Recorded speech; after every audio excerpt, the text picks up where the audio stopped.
కులం మతం ప్రాతిపదికన రాజకీయాలు నిలబడవని అన్నారు బీజేపీ ఎంపీ ఈటెల రాజేందర్. తెలంగాణలో మతం పేరుతో డివిజన్ పాలిటిక్స్ చేస్తే అధికారంలోకి రాలేమన్నారు. సబ్కా సాత్ సబ్కా వికాస్ మోడీ నినాదమన్నారు. అభివృద్ధే ఎజెండాగా బీజేపీ రాజకీయాలు చేస్తుందన్నారు ఎంపీ ఈటెల. ఒక మాట చెప్పన్నా, తెలంగాణలో నేను అంటే నా వ్యక్తిగతమైనది, ఇది మాకు సంబంధం లేదు, మా పార్టీకి సంబంధం లేదు. తెలంగాణలో ఎప్పుడు కూడా ఈ డివిజన్ పాలిటిక్స్ తోటి అధికారం రాలేము, గుర్తుపెట్టుకో. ఇది నా వ్యక్తిగతమైనది. సమస్యలు ఉంటాయి, అనేక సమస్యలు ఉంటాయి. ఇలా నేను ఒక మాట అడుగుతున్నాను, బీహార్లో మాకు ఇన్ని సీట్లు రావద్దు. 30% పాపులేషన్ ఉంది, మాకు ఇన్ని సీట్లు ఎందుకు వచ్చినాయి?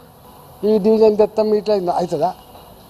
దాంతో మాత్రమే అధికారం వస్తుందని మీరు ఏదో రాస్తుండ్రో అది మాకు లేదు. ఎన్నాళ్ళు జరుగుతుంది? కులం పునాది మీద, మతం పునాది మీద రాజకీయాలు పర్మనెంట్ నడవవు. ఇది నా వ్యక్తిగత అభిప్రాయం. నేను వేరే వాళ్ళని విమర్శిస్తలేను.